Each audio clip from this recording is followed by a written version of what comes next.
स्थिति ये आई कि हम सभी लोगों के हाथों में कुछ है नहीं, पीड़ा है, दर्द है और सबके हाथ खाली है। कौन मदद करने जाएगा? और लगातार मदद करने की बात करने वाले लोगों में से कई लोगों की जो निगाहें थी वो निश्चित तौर पे कई लोग सहारा के पीड़ितों को एक शोषण का संसाधन मान चुके थे। कई जगहों पे लोग की लूट की दुकान लग चुकी थी। ऐसे में विश्वास कर पाना कठिन था कि हम किस रास्ते पे जाएं, किससे मिले, क्या करें। हम लोग लगातार इस पे प्रयास कर रहे थे और कई जगहों पे हम सभी लोगों को विषम परिस्थितियों का सामना भी करना पड़ा। लेकिन चूंकि ईश्वर को जो मंजूर होता है कि कोई अच्छे कार्य के लिए जब आप निकलते हैं तो स्वयं कोई ईश्वर आप सामने खड़ा नहीं होता, उसको हम नहीं देख सकते क्योंकि उसको आभास करने का महसूस होता है। तो हम ये नहीं कहेंगे कि आशुतोष पाठक जी ईश्वर हैं, लेकिन हम ये मानते हैं कि सहारा पीड़ितों के लिए आशुतोष शब्द जो जुड़ा है भगवान शिव से जुड़ा है, क्योंकि वो आशुतोष जो कहे जाते हैं भगवान शिव कहे जाते हैं। और मैं आज मानता हूं कि एक पीड़ित निवेशकों के लिए ईश्वर के वरदान के रूप में मेरे लिए वो रास्ते की तलाश करते हुए, पूरा करते हुए नीलेश जी के पास तक, यानी नीलेश ओझा जी से, हालांकि हम लोग शुरुआती दौर से भी इस बात की चर्चा कर रहे थे और कई बार आशुतोष पाठक जी और नीलेश जी लगातार इस पे चर्चा कर रहे थे। जनता की महाअदालत भी शायद इसी सब मिशन के लिए लगाई गई थी कि शायद देश के इन्वेस्टरों को एक मंच पे लाया जाए और फिर सुप्रीम कोर्ट में वो PIL दाखिल करके उनको नेतृत्व दे करके बहुत जल्दी इस केस को जीता जाए। मिसगाइड हुए, किए गए लोग, देश के इन्वेस्टर सहित तमाम एजेंट मिसगाइड किए गए, जिसके कारण निश्चित तौर पे इतनी बड़ी टीम शायद लग नहीं पा रही थी। और लेकिन आशुतोष सर का, अभय देव शुक्ला टीम का और भी नीलेश जी की पूरी टीम कहीं ना कहीं इंटरनल प्रयास कर रही थी और आज सबके सामने है। और मैं देश को बड़ी गर्व के साथ बताना भी चाहूंगा और मुझे गर्व की अनुभूति भी है कि आज जाकर के जो देश के लोग ये बात पूछ रहे थे कि भाई हमारा वकील कौन है, हम सुप्रीम कोर्ट में जाएंगे कि नहीं जाएंगे, हमारी PIL लग पाएगी कि नहीं पाएगी, हमारे सारी ड्राफ्टिंग का क्या होगा, हम सब लोग सुप्रीम कोर्ट में अपना पक्ष रख पाएंगे कि नहीं पाएंगे। तो मैं बहुत गर्व के साथ इस बात को कहना चाहूंगा कि उसमें सबसे बड़ा अगर रोल है किसी का, मैंने फिर कहा कि भटकते हुए तिनके को सहारा मिला तो वो आशुतोष पाठक और QR नेटवर्क चैनल का सहारा मिला, जिसको नीलेश शर्मा जैसा एक मजबूत सुप्रीम कोर्ट में वो पक्षकार मिला है कि जब नीलेश ओझा, मैं क्षमा चाहूंगा, नीलेश ओझा जी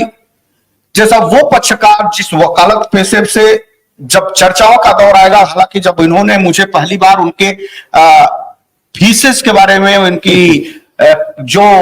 एसोसिएट है उस एसोसिएट की कार्य पद्धति के बारे में डिटेल भेजी, तो मैंने आशुतोष सर से कहा कि भाई आशुतोष जी शायद मैं सपने में भी वहां तक जा के आ नहीं सकता, मेरे लोग सोच भी नहीं सकते, क्योंकि हम तो तमाम विषम हालातों से गुजर रहे हैं। तो उस दिन जब रात 1.5 घंटे वार्ताक्रम में आशुतोष पाठक जी ने इस बात को स्पष्ट कहा कि ये देश के निवेशकों की पीड़ा है, अगर आप 2 कदम आगे बढ़ोगे तो हम आपके साथ 10 कदम आगे बढ़ेंगे, मुझे उनका पैर भी देश के निवेशकों के लिए पकड़ना पड़े तो मुझे कोई एतराज नहीं होगा। और बहुत सहृदय है नीलेश ओझा जी,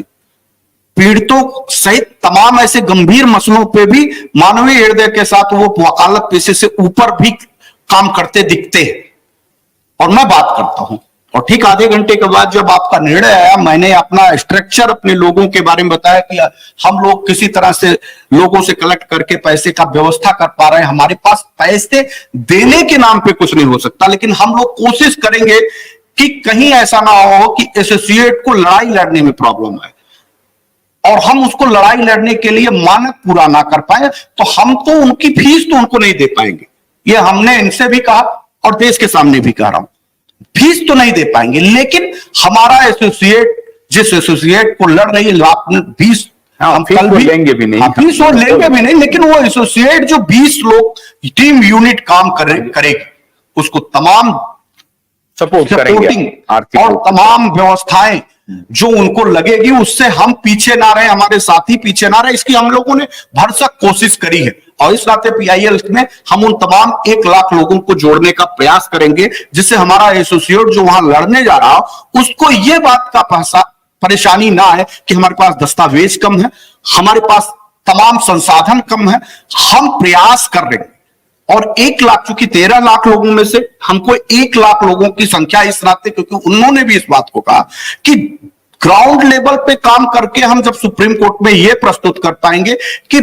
29 राज्यों के लोगों में 13 करोड़ इन्वेस्टर हैं, और अगर हमारी संख्या ज्यादा नहीं रहेगी तो हम ग्राउंड लेवल पे बात नहीं कर पाएंगे, यानी अपना पक्ष नहीं रख पाएंगे। इस नाते संख्या बल बहुत जरूरी है,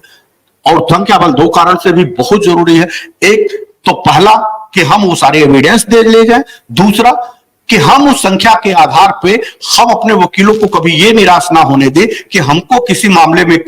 जरूरत है और हम अपने वकीलों का मुंह देखें। और नीलेश ओझा जी के साथ साथ आशुतोष पाठक जी भी कहीं ना कहीं उनकी कोर दबे कि हमारे लिए दिक्कतें हैं, क्योंकि हमारे पास वास्तव में अगर हम बात करते हैं 13 करोड़ इन्वेस्टरों की, तो अगर हम 1 रुपए ईमानदारी से देते हैं तो हम 13 करोड़ रुपए देते हैं। दुनिया की कोई ताकतवर वकील और कोई व्यवस्था हमारे से बड़ी नहीं हो सकती, लेकिन अगर हमारे अंदर ईमानदारी हो तो अगर हम 1 लाख लोग इन्वेस्टर उसमें इन्वेस्ट होते हैं और प्रतिनिधित्व करते हैं 13 करोड़ लोगों को, तो मुझे लगता है कि हमारी टीम के पास कोई ऐसी आपदा नहीं आएगी या परिस्थितियां नहीं आएंगी जिससे हम पैसा नहीं दे पाए। तो हमारे लिए सबसे पहला गर्व का विषय तो यही है कि क्यूआई चैनल और उनकी पूरी टीम, जितनी हम सोचते हैं हमारी टीम सोचती है, उससे कहीं ज्यादा क्यूआई चैनल की टीम सोच रही है। और आज ये बहुत जरूरी है कि क्योंकि बार बार मैंने देखा है कि बड़ी मध्यस्थता कोई कहीं करती है तो वो मीडिया ही करती है, जिसके पास हम जा भी नहीं सकते थे, आज वो हमारे केस के लिए हमारे साथ खड़े हैं। तो इसमें क्यूआई चैनल का बहुत बड़ा योगदान है। बहुत बहुत आभार, और देश को भी बहुत बहुत शुभकामनाएं कि आपको एक सक्षम पटल पे बड़ा वकील मिला है जो आपकी पल पल मदद करे। थैंक यू, बिल्कुल करेंगे सर। गन्ने की कड़ी बुनियाद, जिसे मराठी में खुडक्या और कुछ उत्तर भारत के क्षेत्रों में खुटकी भी कहा जाता है, उसे केवल भोलानाथ का 2-in-1 बैटरी ऑपरेटेड हार्वेस्टर कम ब्रश कटर आसानी से और बिना रुकावट के काट सकता है।